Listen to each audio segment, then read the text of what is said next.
gente falava sobre as tragédias de fim de ano e mais uma agora. Vamos direto a Brasília, porque segue valendo a liminar pedida pela senadora Damares Alves, que suspende diretrizes básicas para o aborto legal em crianças e adolescentes.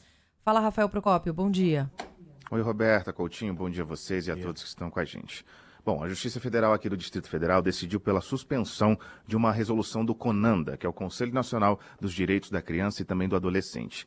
Esse conselho definiu, agora recentemente, no dia 23, orientações para a realização do aborto legal em menores de idade vítimas de abuso sexual, nos casos em que a gravidez coloca, inclusive, a vida da genitora em risco ou no caso de anencefalia.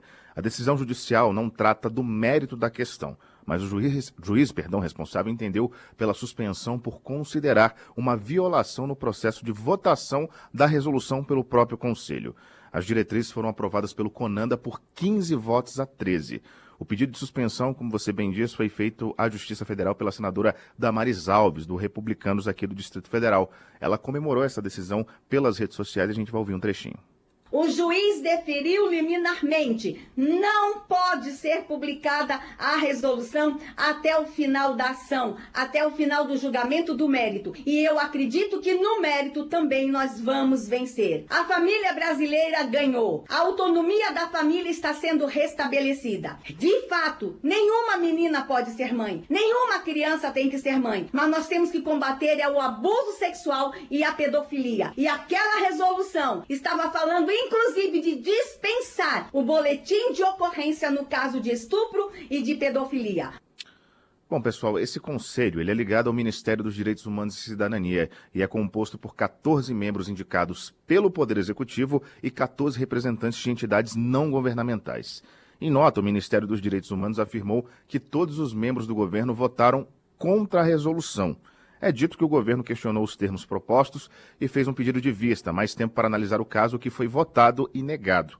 Um dos motivos para o governo ser contra, de acordo com essa nota publicada no site do próprio Ministério, é que alguns termos propostos só poderiam ser definidos através de leis. Uma das alegações para o juiz federal, inclusive, suspender a ação foi justamente o pedido de vista não concedido. Ou seja, toda essa resolução do Conselho aprovada no último dia 23, ela foi indeferida, pelo menos de forma liminar, por questões técnicas envolvendo a própria votação deste Conselho. E só para a gente terminar com um dado relativo a tudo isso, de acordo com o último panorama da violência letal e sexual contra crianças e adolescentes no Brasil, que é publicado pela Unicef, foi publicado em agosto deste ano, o último, entre 2021 e 2023, mais de 164 mil casos de estupro contra essas pessoas menores de idade foram registrados aqui no nosso país.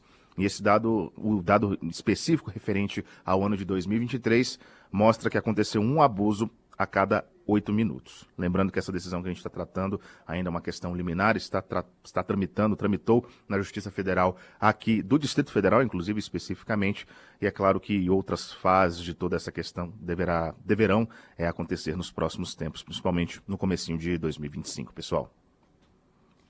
Obrigada, Rafael. A senadora falando que o que tem que ser resolvido é a cultura do estupro aqui no nosso país, né? Mas aí é um problema muito mais profundo e muito mais difícil de ser resolvido enquanto a gente não protege as nossas crianças e adolescentes.